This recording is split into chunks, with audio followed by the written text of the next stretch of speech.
नमस्कार, स्वागत है आपका आदिशक्ति परिवार में। आज हम कुरकुला योगिनी साधना अनुभव आप लोगों के साथ शेयर करेंगे। ये अनूप दीक्षित इनका नाम है और ये मध्य प्रदेश से हैं। इन्होंने कुरकुला योगिनी साधना की दीक्षा हमारे यहाँ से लिया था। उसका अनुभव इन्होंने व्हाट्सएप किया है। आइए पढ़ते हैं उनका व्हाट्सएप। लिखा है, नमस्कार गुरु माता जी, आपके चरणों में कोटि बंदन।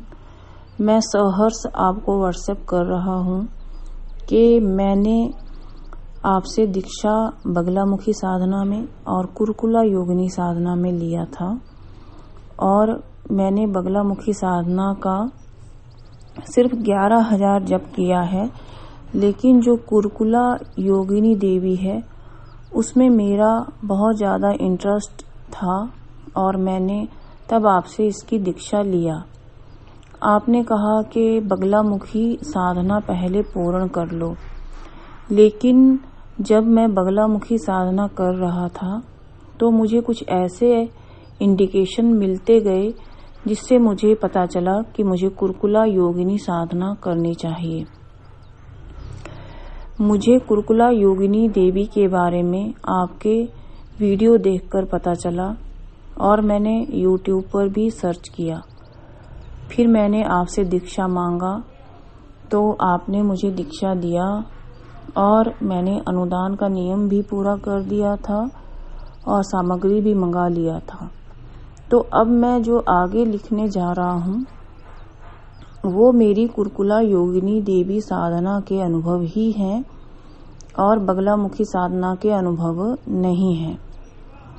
मैंने ये साधना पिछले साल शुरू की थी दिसंबर लास्ट में, और जब आपका सामान मिला उससे एक दिन पहले ही कुरकुला योगिनी ने मेरे कान में कहा कि तुम्हारा सामान आ गया है नज़दीक के पोस्ट ऑफिस में। ये एक हल्की सी बुदबुदाने की आवाज़ थी जो कि मुझे योगिनी की ही उस समय मालूम पड़ी। मैं तो यही समझता हूँ कि वो कुरकुला योगिनी देवी ही थी। अगले दिन सच में ही हमारा डाकिया सामान लेकर आया। आपका भेजा अभिमंत्रित सामान जब मैंने खोला तो एक बहुत अच्छी महक मुझे महसूस हुई और पूरा घर मानो पवित्र हो गया।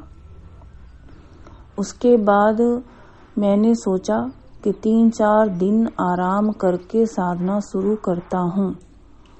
जैसे ही मैंने ये विचार किया था तो मैंने सोचा, क्योंकि मुझे अपनी दोस्त से भी मिलने जाना था, इसलिए वो मेरी महिला मित्र हैं, इसलिए सोचा 2-4 दिन का गैप ले लेता हूँ।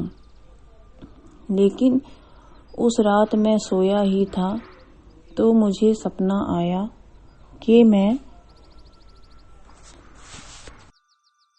माला जाप ही कर रहा हूँ और वो माला मेरे गले में आकर पड़ गई है।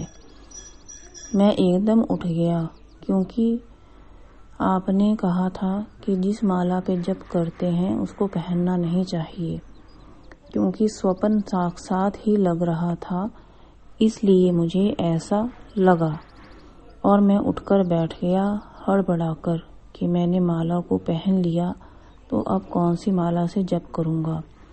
लेकिन जब मैं उठा तो मुझे पता चल गया कि ये सपना ही था। उसके बाद पूरी रात नींद नहीं आई। अगली रात को जब मैं सोया था तो किसी ने मुझे बिस्तर से नीचे पलट दिया और मैं नीचे गिर गया। क्यों गिर गया पता नहीं चला। मैंने कोई शराब नहीं पी हुई थी, मैं तो केवल मेहनत कर रहा था, सिर्फ अपने खेतों में काम करता था और ऐसा कुछ भी नहीं था। फिर उसके बाद मुझे भय से मेरा मन अशांत हो गया लेकिन उसी समय मन मोहने वाली खुशबू मुझे आई और ऐसा लगा जैसे कमरे से कोई बाहर गया। लेकिन उसकी छाया मुझे बहुत ही सुंदर शरीर वाली लग रही थी। ऐसा लग रहा था जैसे सौभाग्य मेरे घर में आया हो। वो कोई भगवती का ही स्वरूप होगा। फिर तो मैंने अपनी महिला मित्र से मिलने का विचार त्याग दिया और मैं सिर्फ अपना ध्यान पूरा जाप पर लगाना चाहता था।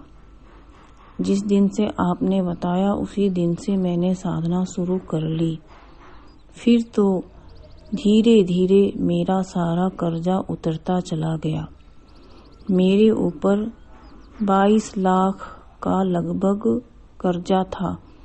75,000 रुपए मुझे अपनी बहन का देना था। इस दिसंबर तक सारा कर्जा छू मंतर हो गया और मेरा कुछ लग रहा है कि ध्यान बहुत अच्छा हो गया है। अब मैं 1.25 घंटे ध्यान में बैठ लेता हूँ। मैं कोई भी क्रूर कर्म नहीं करता हूँ। दोपहर या कोई भी उत्तम समय हो जब मैं फ्री हूँ तो मैं आपकी दी हुई माला पर जाप करता हूँ। मेरा हृदय करुणा से भर गया है। पहले मैं एक निर्दयी इंसान हुआ करता था, लेकिन अब ऐसा नहीं है। लोगों की मदद भी करता हूँ। मैंने काफ़ी अच्छी सेविंग भी कर ली है और मुझे फ़ायदा हो रहा है दोनों तरफ से ही। मेरी आमदनी भी बढ़ गई है और मुझे कुरकुला देवी के दर्शन हुआ। मैं ये नहीं बताऊंगा कि किस तरह से हुआ, क्योंकि मुझे इसको गुप्त रखने के लिए देवी ने खुद कहा है। अंत में सिर्फ लिखना चाहता हूँ, आपके चरणों में पढ़कर मेरा जीवन सफल हो गया। गुरु माता आपकी जय हो।